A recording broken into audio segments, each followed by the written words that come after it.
Hey, this is a quick video to answer a question we get often at Ketosource, which is, what is the difference between C8 MCT and other MCTs? So I'm going to dive straight into it. Here is a research paper from 2019, which is going to help us illustrate this point.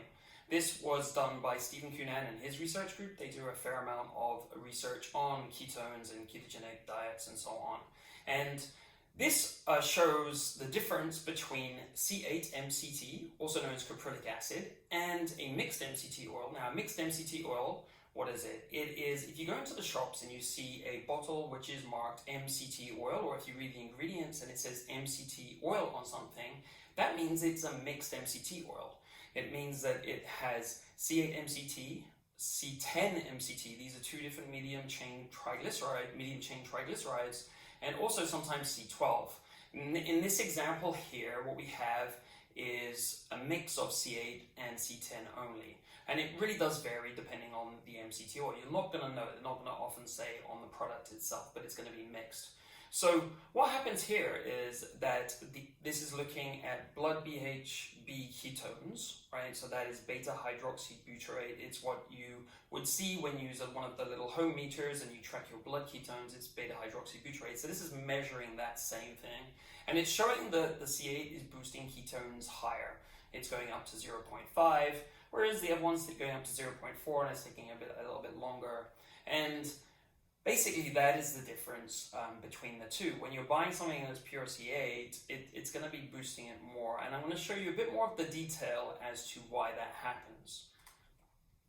So this is another chart from a study in 2017. This is actually from the same research group, Stephen Cunan and his research group in Canada. And this is comparing some different things. This is comparing C8 MCT, and then it's comparing C10 separated out on its own. So we're not looking at a mixed MCT here, which kind of confuses the topic. So we can't see exactly which ingredient, which medium chain triglyceride is boosting the ketones versus not. In this case, what they did is they separated out C10 MCT to show what the difference is between the two.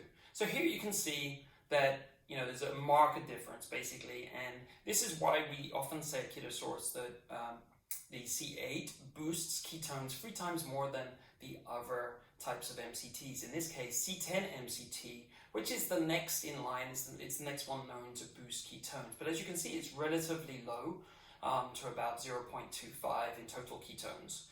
Whereas with the C8, it goes up to 0.8. Now, why are these numbers different from the chart before? Well, if you'll notice at the side there, basically we have an axis which says total ketones. And that means they're measuring something slightly different. It includes both beta-hydroxybutyrate and acetoacetate. These are 2 types of ketones in the blood.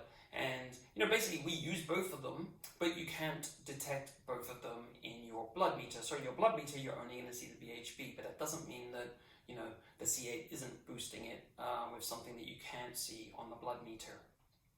So that's basically the takeaway there.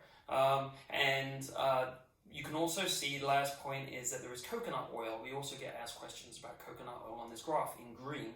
And you can see that that's relatively low. And coconut oil actually contains between 6 and 8% of C8 MCT.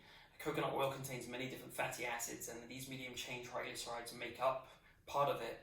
And so I'm very suspicious that basically the reason coconut oil can boost your ketones slightly, you can see it's just about maybe 0.15 or 0.2 around there if it gets to there, is because it contains some C8. So my hypothesis is that it's really the C8 inside the coconut oil that is having any effect at all, but it's not that significant. So hopefully this clarifies for you the difference between different MCT oils and specifically C8 MCT oil. So why you find products which say specifically they are C8 MCT. Otherwise, I would like, just thanks for listening to this, and please comment below and let me know if this was helpful, and if there's any other topics we can investigate in short videos like this. Thanks.